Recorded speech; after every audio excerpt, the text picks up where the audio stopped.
Assalamualaikum warahmatullahi wabarakatuh. Selamat sore teman-teman. Ya, pada kesempatan sore kali ini kita akan mempelajari materi tentang tepat sekali, wudhu. Apa itu arti wudhu? Nah, wudhu menurut bahasa artinya bersih dan indah.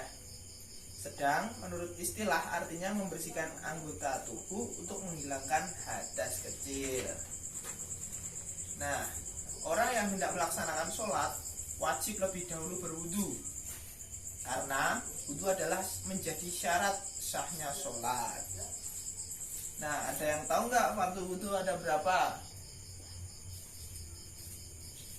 Ya, betul, ada 6. Pertama, niat ketika membasuh muka. Ada yang tahu niatnya bagaimana? Lafaz niatnya? Ya, kita baca sama-sama ya. Bismillahirrahmanirrahim. Nawaitul wudu alirofil hadasil asgori fardolillahi ta'ala. Yang kedua, yaitu membasuh seluruh muka, mulai dari tumbuhnya rambut kepala hingga bawah dagu, dan dari telinga kanan hingga dan telinga kiri. Yang ketiga, membasuh kedua tangan sampai siku. Nah, sampai sini, sampai siku. Kemudian mengusap sebagian rambut kepala. Nah, yang depan sini ya, depan sini.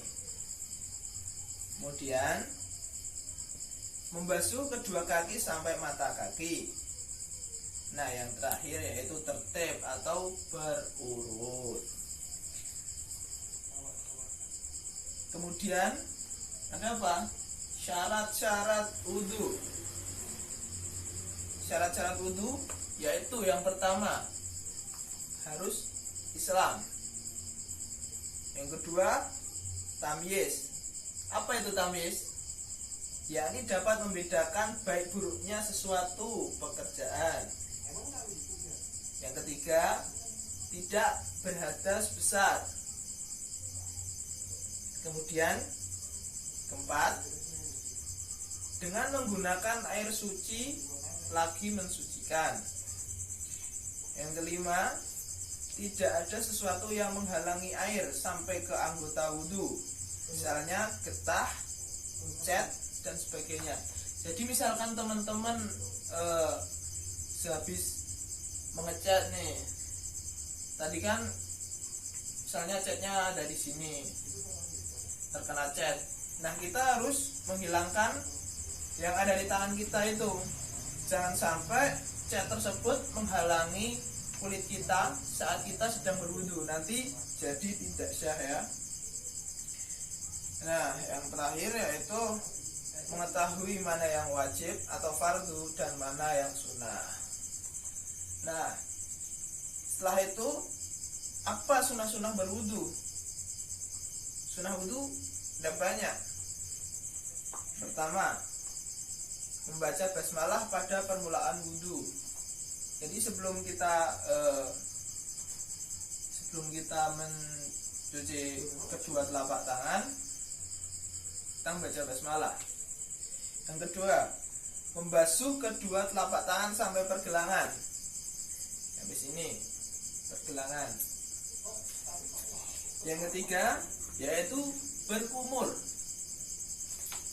Yang keempat, membasuh lubang hidung sebelum berniat. Kemudian menyapu seluruh kepala dengan air. Enggak seluruh tapi sebagian ya teman-teman. Yang depan nih biasanya nih. Kemudian mendahulukan anggota kanan daripada kiri. Jadi misalkan kalau kita udah sampai tangan, kita tangan kanan dulu, selesaikan tangan kanan 1, kemudian tangan kiri sampai 3 kali. Kemudian menyapu kedua telinga luar dan dalam. Nah, jadi yang belakang ini sama yang dalam. Jangan lupa dibersihkan, jangan cuma gini-gini aja ya. Dan yang terakhir yaitu meniga-kalikan membasuh, artinya tangan kanan 3, tangan kiri 3, begitu pula yang lainnya seperti telinga dan kaki. Selanjutnya menyela-nyela jari-jari tangan dan kaki. Nah, biasanya sering lupa teman-teman, sela-sela jari kita ini sering tidak terkena air. Jadi kita harus begini. Nah, agar terkena semuanya ya. Begitu pula dengan kaki.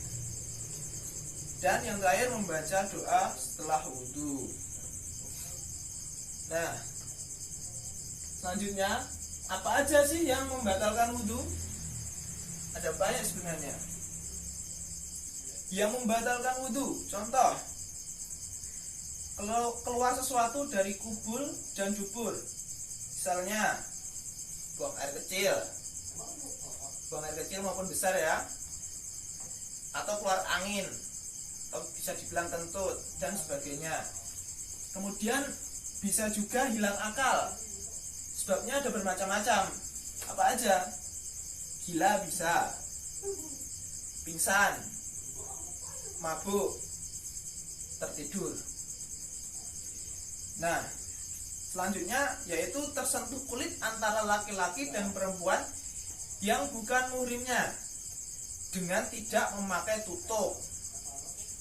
Nah, muhrim di sini artinya keluarga yang tidak boleh dinikah. Paham ya teman-teman? Nah, yang terakhir ada tersentuh kemaluan, kubul atau dubur dengan telapak tangan atau jari-jarinya yang tidak memakai tutup. Jadi secara langsung gitu. Itu termasuk kemaluannya sendiri ya teman-teman. Tidak boleh batal. Nah, cara berwudu. Orang yang hendak mengerjakan sholat pasti berwudu ya teman-teman. Nah, jadi gimana? Yang pertama, membaca basmalah sebelum membasuh kedua telapak tangan. Bismillahirrahmanirrahim. Kemudian membasuh telapak tangan sampai pergelangan tangan. Selesai membersihkan tangan, lalu berkumur-kumur 3 kali. Nah, setelah berkumur, lubang hidung 3 kali. Kemudian sebelum memasuki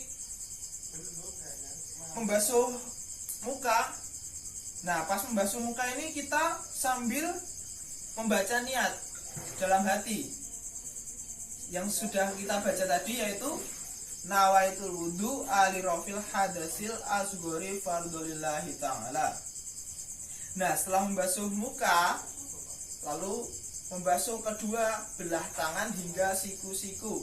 Nah, jika teman-teman biasanya nih menggunakan lengan panjang, nah kita gulung dulu. Kita gulung sampai atas siku. Jangan tanggung-tanggung ya, sampai atas siku. Nah, seperti ini. Agar apa? Agar semua air yang kita untuk wudhu bisa sampai di atas siku. Jangan sampai siku saja, tapi di atasnya, biar mengantisipasi terjadinya syarat sah wudhu tadi. Nah, kemudian setelah kedua tangan, yaitu dilanjutkan dengan membasuh ujung rambut ini, sebagian kepala. Setelah itu telinga kanan dulu ya, semuanya dikerjakan kanan dulu, terus kiri. Tata caranya begini ya, ini jari dimasukkan ke dalam lubang dan ibu jari di belakang, jadi kita putar seperti ini. Nah, itu akan lebih baik ya teman-teman. Nah, yang terakhir yaitu kedua kaki. Dua kaki kita basuh juga 3 kali. 3 kali dari yang kanan hingga kiri, 3 kali. Nah, setelah selesai ada doa sesudah berwudu. Ada yang tahu doa sudah berwudu? Ya, kita baca bareng-bareng. Bismillahirrahmanirrahim. Asyhadu an la ilaha illallah wahdahu la syarikalah wa asyhadu anna Muhammadan abduhu wa rasuluh. Allahumma ja'alni minat tawabina waj'alni minal mutatahhirin waj'alni min ibadikas sholihin. Ya, itu tadi ya teman-teman, dari arti wudu, fardu wudu, syarat-syarat wudu, sunnah wudu, yang membatalkan wudu, dan cara berwudu sudah kita pelajari hari ini. Semoga kita belajar dapat meningkatkan ilmu kita. Dan sekian dari saya. Assalamualaikum warahmatullahi wabarakatuh.